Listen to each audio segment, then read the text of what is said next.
আমার দিকে তাকান আমার ভাইয়েরা। জিবরাইল ইসলাম একদিনকার ঘটনা।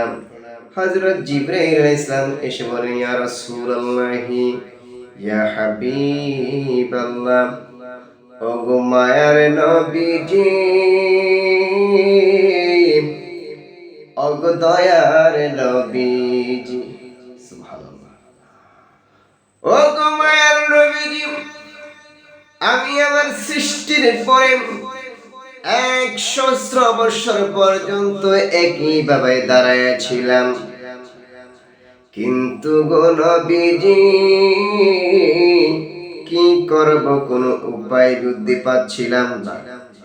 এমন সময় আমার আল্লাহ পাক আমাকে ডেকে বলেন, জিবরাইল, ও জিবরাইল। তখন আমি বুঝতে পারলাম আমার নাম বোধ হয় জিবরাইল।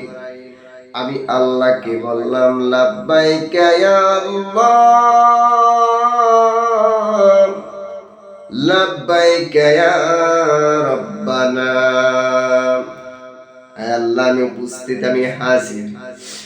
আমার আল্লাহ বলেন, জিবরাইল, ও জিবরাইল, তুমি আমার তাসবিহ তাহমিদ পবিত্রতা বর্ণনা করো। জিবরাইল ইসলাম বলেন, ইয়া রাসূলুল্লাহ, ইয়া হাবিবাল্লাহ, আল্লাহ পাকের অর্ডার পাওয়া মাত্র আমি আল্লাহ পাকের তাসবিহ তাহমিদ পবিত্রতা বর্ণনা শুরু করে দিলাম। সুবহানাল্লাহ ওয়াল হামদুলিল্লাহ লা ইলাহা ইল্লাল্লাহ। আল্লাহ পাকের তাসবিহ তাহমিদ পবিত্রতা বর্ণনা করতে করতে আমি জিবরাইলের একাধারে 10টা বৎসর চলিয়া যায়। আমি জিবরাইলের একাধারে 10,000 বৎসর চইলা যায়। 10,000 বৎসর পরে আমি আল্লাহ পাকের আরশে আজিমের দিকে তাকাইলাম। আমি আরশে আজিমের দিকে তাকায় দেখলাম আল্লাহ পাকের নামের সাথে একটা নাম লেখা আছে, লা ইলাহা ইল্লাল্লাহ।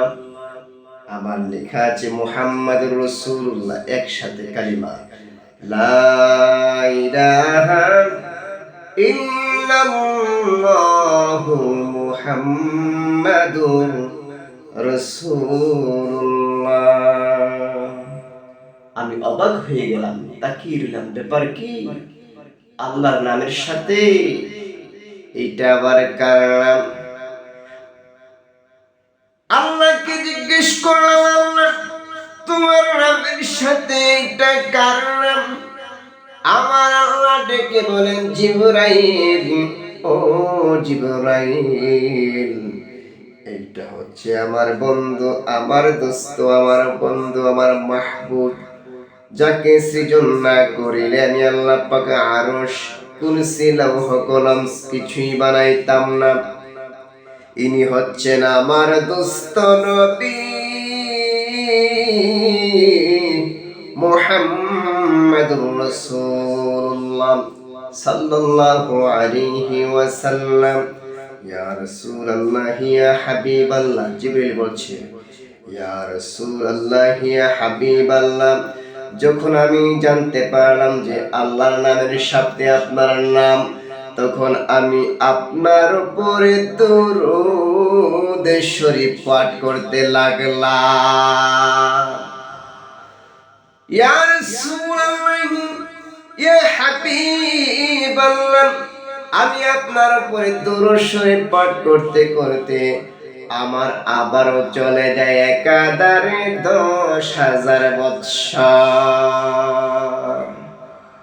মিন সে মুহাম্মদ হাই খুদা কা প্যারা, जिस पर दुरूद जिब्राइल ने हरदम पुकारा, जिस पर दुरूद जिब्राइल ने हरदम पुकारा।